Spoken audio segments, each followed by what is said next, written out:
3 کلمات 4 کلمات 3 دفعہ کہے ہیں اور مجھے اس سے زیادہ ثواب مل گیا جو تم صبح سے بیٹھی ہوئی. سبحان اللہ وبحمدہ عدد خلقہ ورضا نفسہ وزنۃ عرشہ ومداد کلماتہ.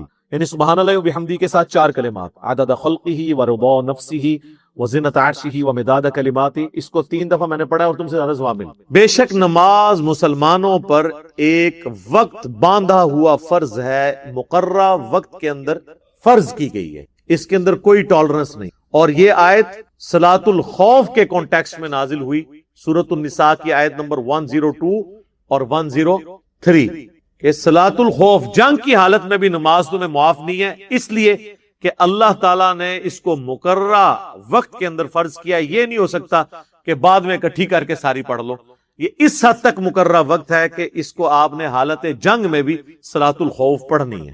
ان الصلاۃ کانت علی المؤمنین کتابا موقوتا.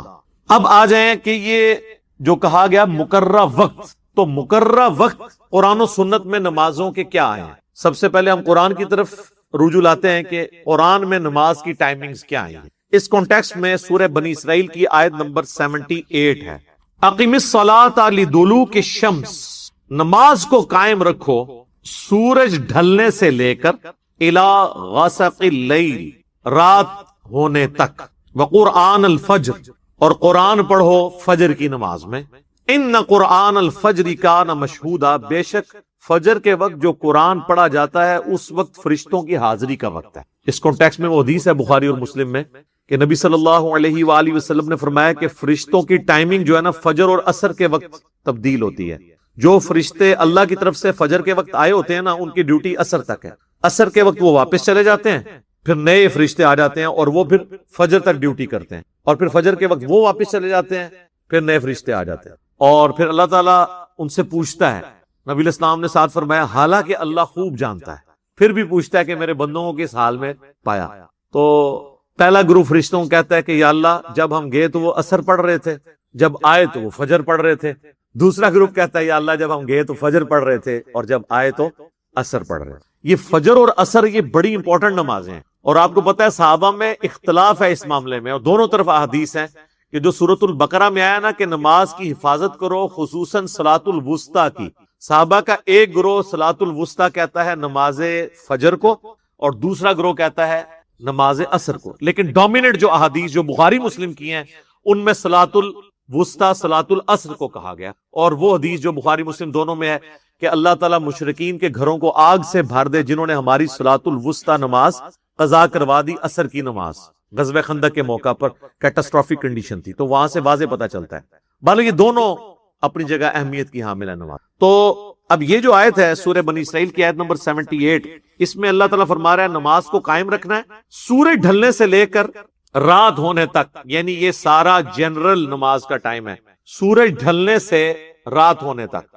سورج ڈھلنے سے ہی زور کا وقت شروع ہو جاتا ہے جسے ہم زوال آفتاب بھی کہتے ہیں. سورج جب طلوع ہوتا ہے اس وقت سے لے کر جب سورج غروب ہوتا ہے، اس پورے ٹائم کو کیلکولیٹ کریں تو جو سینٹر میں وقت بنتا ہے نا، جب ایگزیکٹ سورج سینٹر میں آتا ہے، سینٹر کا مطلب نہیں کہ سر کے اوپر ہوگا، وہ تو صرف ایکویٹر پہ ہوگا، یا گرمیوں میں ہمارے علاقے میں آلموسٹ اوپر، ادروائز سردیوں میں تو یوں سورج جاتا ہے نا، تو وہ اپنے ٹریک میں جو درمیان میں پہنچتا ہے وہ درمیان کو جیسے ہی کراس کرتا ہے اس کو ہم کہتے ہیں زوال آفتاب. یعنی سورج گر پڑا ہے مغرب کی جانب ود رسپیکٹ ٹو زمین. ویسے تو زمین سورج کے گرد گھوم رہی ہے، ایک میں ود رسپیکٹ ٹو زمین بات کر، تو وہ جیسے ہی سینٹر کو کراس کرتا ہے تو زوال آفتاب ہوتا ہے.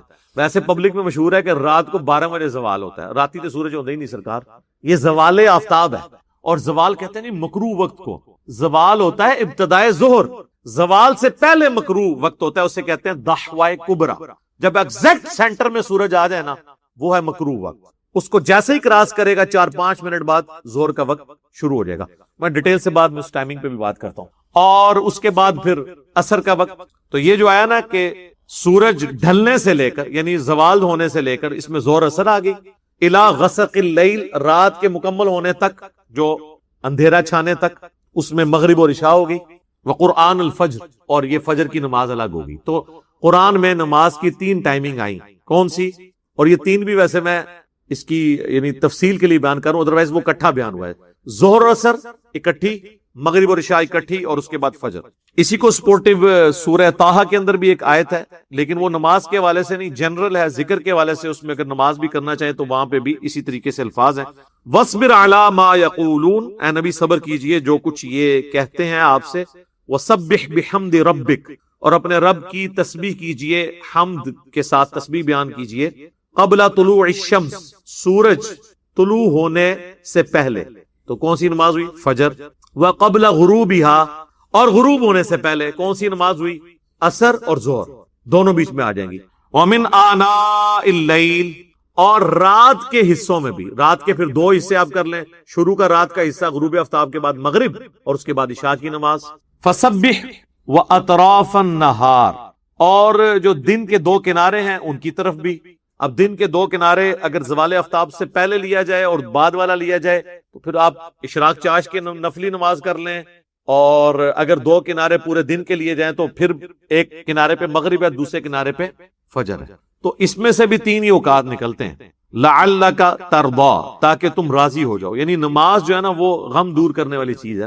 واستعینوا بالصبر، استعینوا بالصبر والصلاۃ ان اللہ مع الصابرین، نماز اور صبر کے ذریعے اللہ کی مدد چاہو، بے شک اللہ تعالیٰ صبر کرنے والوں کے ساتھ ہے۔ تو یہ نماز کی آگے تین ٹائم ہیں۔ اب آ گیا جو لوگ کہتے ہیں جی ہم نے سنت کو اور حدیث کو نہیں لے کے چلنا، تو قرآن میں تو نماز کی آئی تین ٹائمنگ، اور نمازوں کے نام بھی اس طرح نہیں آئے سوائے دو نمازوں کے، صلاۃ الفجر اور صلاۃ العشاء۔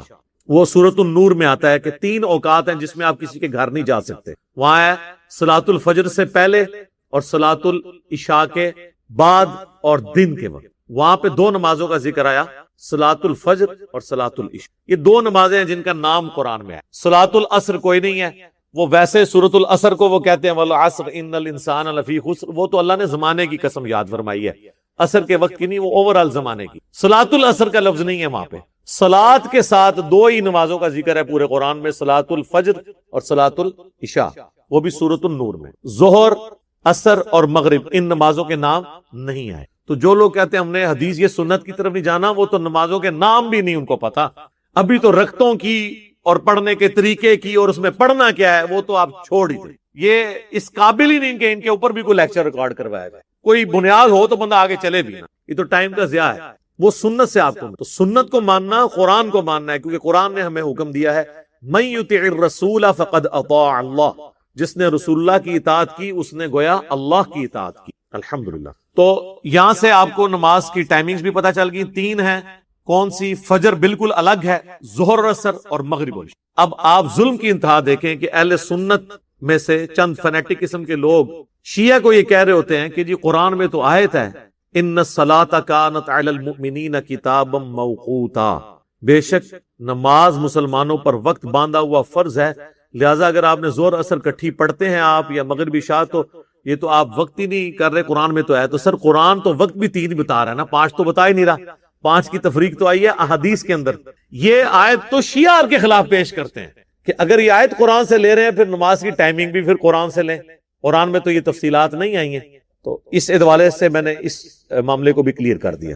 باقی اہل سنت اور اہل تشیع کا اجماع ہے کہ نمازیں پانچ ہیں، شیعہ پانچ ہی پڑھتے ہیں لیکن وہ جمع کر کے پڑھتے، لیکن ان کے نزدیک بھی افضل پانچ نمازوں کو الگ پڑھنا ہے۔ ان کی فقہ کی کتابوں میں ہے، ان کے علماء کے باقاعدہ ویڈیوز ہیں، بلکہ پاکستان کے دینی مسالک جو میں نے بتایا تھا، جو ایک شیعہ عالم ہے ثاقب اکبر صاحب، انہوں نے تمام مکاتب فکر کے بڑے علماء کے انٹرویوز کر کے کتاب لکھی، اور وہ اسلامی نظریاتی کونسل نے اس کتاب کو پرنٹ کروایا تھا۔ تو ان کی یعنی اسائنمنٹ تھی، وہ تو خیر پھر جب تیار ہوگی تو وہ پیچھے ہٹ گئے، تو پھر انہوں نے خود سے اسے پرنٹ کروا دیا کہ اتنی محنت کی ہے۔ اس میں بھی شیعہ علماء کے جو انٹرویو، انہوں نے کہا جی افضل یہی ہے کہ پانچ نمازیں الگ وقت میں پڑھیں، یہ جواز کی حد تک ہے۔ اب آ جائیں اہل سنت کی طرف، تو اہل سنت میں بھی جواز ہے نمازیں جمع کرنے کا۔ صحیح مسلم میں اوپر تلے 10 احادیث ہیں 1628 سے لے کر 1637 تک، کہ نبی علیہ السلام نے بغیر خوف کے، بغیر بارش کے، مدینہ شریف میں یعنی بغیر سفر کے ظہر اور عصر کی نماز اکٹھی پڑھی، اور اس کے بعد مغرب اور عشاء کی نماز اکٹھی پڑھی۔ تو پوچھا تابعین نے ابن عباس سے کہ اللہ کے محبوب علیہ السلام نے یہ عمل کیوں کیا تھا؟ تو انہوں نے کہا تاکہ اس معاملے میں امت کے لیے آسانی ہو جائے اور کوئی حرج یعنی تنگی باقی نہ رہے۔ باقی اس میں کئی ایک تفصیلات ہیں جو 20-25 منٹ اور لگ جائیں گے. آپ میرا کلپ دیکھ لیں.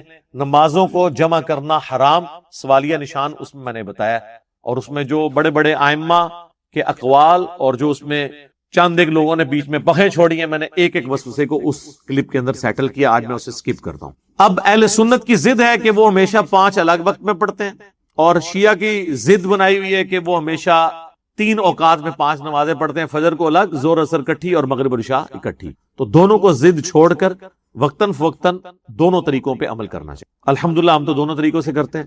اور نمازیں جو جمع آپ کریں گے تو وہ پھر اس میں آپ کے پاس ٹالرنس ہے. ظہر کا وقت داخل ہونے سے لے کر عصر کا وقت ختم ہونے تک کسی بھی وقت آپ نمازوں کو جمع کر سکتے ہیں. جمع تقدیم بھی درست ہے ظہر کے ساتھ عصر، جمع تاخیر بھی درست ہے عصر کے وقت میں جا کے پہلے ظہر اور پھر عصر، اور جمع سوری درمیان میں، ظہر آخری وقت میں اور عصر پہلے وقت میں، یہ بھی طریقہ درست ہے. اور یہی کچھ مغرب اور عشاء کے ساتھ جمع تقدیم، جمع تاخیر اور جمع سوری، اس میں پوری ڈیٹیل احادیث جامعہ ترمذی میں اور سنن ابی داؤد میں موجود ہیں، اور مشکات کے اندر بھی موجود ہیں. اس کلپ میں دیکھ لیں، میں نے تفصیل سے بیان کیا ہے. اچھا، اس میں ایک بات اور عرض کر دوں کہ جس طرح نمازوں کی تعداد کے اوپر اجماع امت ہے نا اہل سنت اہل تشیع کا، نماز کی رکعتوں پہ بھی اجماع. فجر کے 2 فرض، ظہر کے 4، عصر کے 4، مغرب کے 3 اور عشاء کے 4. اس پہ پوری دنیا کے مسلمانوں کے تمام مکاتب فکر کا اجماع ہے. لہٰذا اس میں کوئی اختلاف ہی نہیں، تو آگے دلائل کی طرف جانے کی ضرورت نہیں. البتہ بخاری مسلم میں درجنوں احادیث ہیں جن میں رکعتوں کے حوالے سے موجود ہے. پچھلے دنوں ابھی میری ایک ویڈیو اس حوالے سے اپلوڈ ہوئی تھی نماز قصر کے حوالے سے، اس میں نے تفصیل کے ساتھ سارا رکعتوں کا بھی ذکر کیا تھا. اب آ جائیں دھوپ گھڑی کی طرف. اگلے زمانوں میں دھوپ گھڑی بنائی جاتی تھی سورج کے اعتبار سے، چونکہ ہماری نماز کی ٹائمنگ ہے تو سورج کے اعتبار سے کوئی اختلاف آتا نہیں ہے. چاند میں تو آپ پتہ ہے 29-30 کا چکر رہتا ہے. اسی لیے آپ دیکھیں جو نماز کی ٹائمنگ کے اوقات لگے ہوتے ہیں، نقشہ اوقات، اس پہ لکھا ہوتا ہے دائمی نقشہ اوقات، اور بعض لوگوں نے لکھا ہوتا ہے 100 سال کے لیے. سر وہ 100 سال کے لیے نہیں ہے، وہ 1000 سال کے لیے بھی کفایت کریں گے، 10,000 سال کے لیے، کیونکہ وہ سورج سے ریلیٹڈ ہے. 100 سال لکھ کے ہم رو پا رہے ہونے. اچھا، تو دھوپ گھڑی بنائی جاتی تھی. دھوپ گھڑی یہ ہوتی تھی کہ چھت کے اوپر وہ ایک ورٹیکل چیز زمین میں گاڑ لیتے تھے، بالکل سیدھی 90 کے اینگل کے اوپر، اور اس کے سائے کے اعتبار سے انہوں نے اپنی چھت پہ نشان لگائے ہوتے. جب سایہ یہاں پہنچ گیا تو یہ نماز ہوگی، پھر یہ ہوگی، پھر یہ ہوگی. آج کل تو دھوپ گھڑی کی ضرورت ہی نہیں ہے آپ کو. آپ کے ہاتھ میں گھڑی ہیں اور ڈیجیٹل آپ کے پاس کلاکس مسجد میں لگی ہوئی ہیں جو آپ سیکنڈز تک آپ کو ایکوریسی کے ساتھ نماز کی ٹائمنگ بتاتی ہیں. پھر سافٹ ویئرز ہیں، ایپس ہیں، مسلم پرو، اسلام 360، صلاۃ ٹائم، اور کئی ہیں. ملینز آف سٹیز کہ اس میں پورے نقشے دیے. اور گوگل میں آپ ویسے ہی لکھیں، آج آپ جا کے لکھیں جناب سن رائز یا فجر یا ظہر ان جیلم ٹوڈے، وہ آپ کو تاریخ کے ساتھ بتا دے گا. گوگل خود بتائے گا. حافظہ اللہ تعالی. سر کتنی آسانی کر دی ہے. پرانے لوگ تو اندازے بیچارے لگاتے رہتے تھے. پرانے زمانے میں تو جناب اگر مغرب سے 1 گھنٹہ یا آدھا گھنٹہ پہلے گھوپ اندھیرا چھا جائے تو لوگ روزہ بھی کھول لیتے تھے، کیونکہ یہ تو نہیں پتا، علم غیب تو اس زمانے میں نہیں ہوتا تھا نا. اور تو اور چھوڑ دیں، صحیح بخاری میں آتا ہے نبی الاسلام کے زمانے میں صحابہ کہتے ہیں ایک دفعہ اتنے بادل چھائے کہ ہم لوگوں نے روزہ افطار کر لیا اور بعد میں سورج نکل آیا. تو پوچھا پھر کیا کیا ان کا؟ روزے کی قضا کے سوا اور کیا چاہ رہا تھا؟ اس زمانے علم غیب کوئی نہیں سی، صحابہ کا روزہ خراب ہو گیا. لیکن جان کے مان پاؤں اور گستاخی کے فتوے میں نہ ہوں، کیا آج ہمارا بچہ یہ کرے گا کہ سورج کے آگے بادل آ جائیں اور وہ روزہ کھول لے؟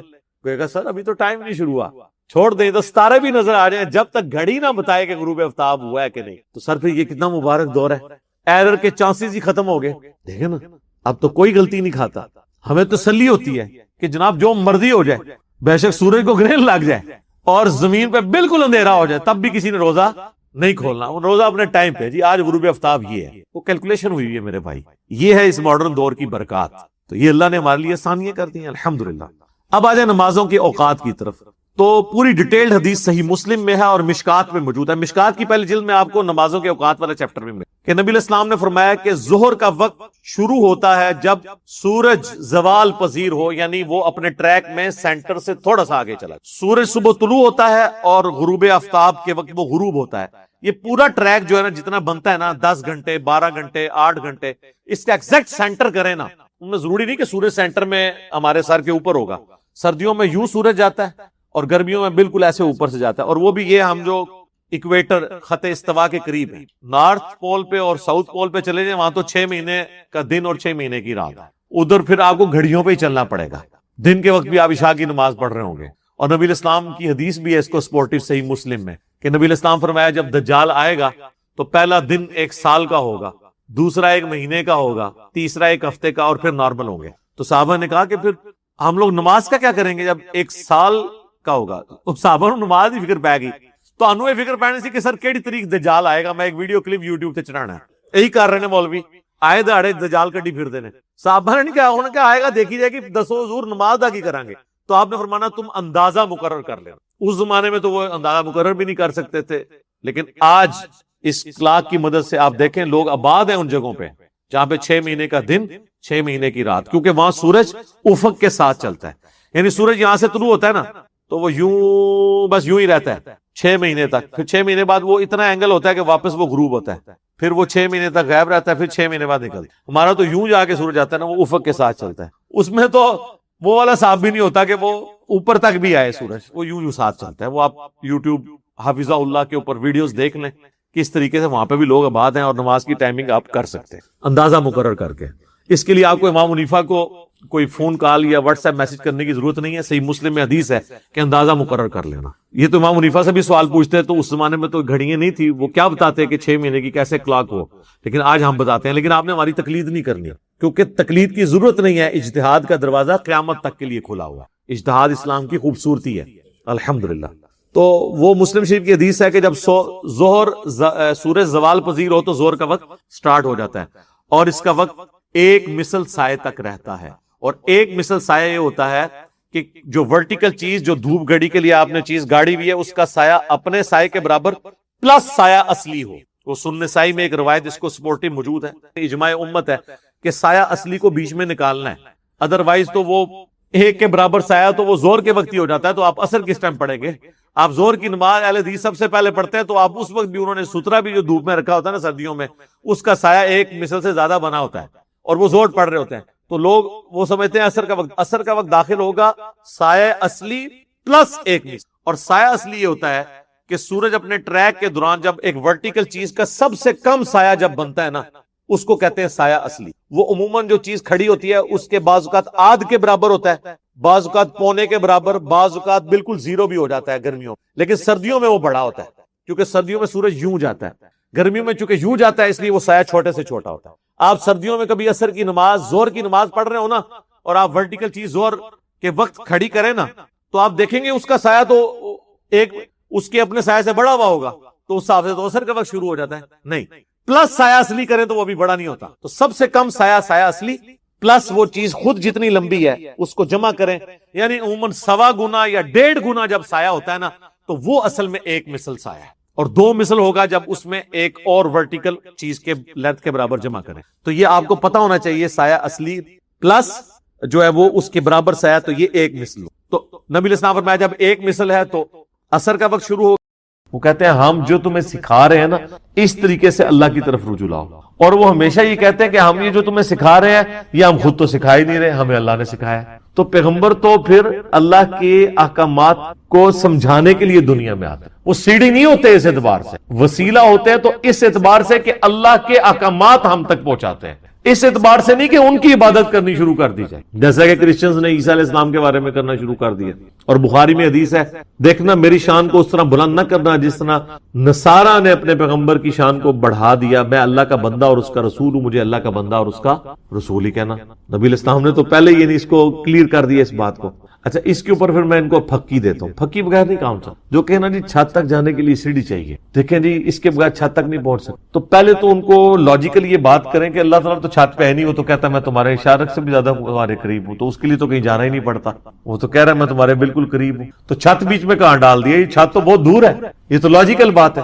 پھر بھی نہ سمجھ آئے تو ان کو کہیں کہ دیکھیں اگر آپ نے دنیاوی مثالیں دینی ہے تو مجھے یہ بتائیں, اگر کسی جج کی عدالت میں 100 جھوٹے گواہ پیش ہو جائیں, پرہیزگار قسم کے داڑیوں پکڑی, اور کسی شخص کے اوپر جھوٹی گواہی دے دیں کہ یہ قاتل ہے, تو جج کو تو نہیں پتا کہ یہ جھوٹے ہیں, کیونکہ جج نے تو شواہد کی بنیاد پر فیصلہ کرنا ہے. اس کو اللہ کی طرف سے حکم بھی یہی ہے کہ فتویٰ ظاہر پہ لگ رہا ہے تو یقیناً جج اس کو پھانسی دے دے گا. مجھے آپ یہ بتائیے کہ اگر اللہ تعالیٰ جو قیامت کے دن کا جج ہے اس کے سامنے زمین و آسمان کی ساری مخلوقات مل کے، سارے فرشتے مل کے، سارے پیغمبر مل کے، یہ for the sake of argument میں، نعوذ باللہ ایسا نہیں کہ ایسا ہوگا، جھوٹی گواہی دے دیں کہ یا اللہ یہ تو بہت بڑا مجرم تھا دنیا، اس نے نیکی کی کوئی ایک رتی بھی نہیں، اور وہ ایسا نہ ہو، تو مجھے بتائیں کیا اللہ تعالیٰ ان ساری مخلوقات کی گواہی اس شخص کے خلاف قبول کر لے گا؟ تو اس کا مطلب اللہ کے لیے تو مثال ہی نہیں بیان ہو سکتی. کتنی بڑی پکی ہے.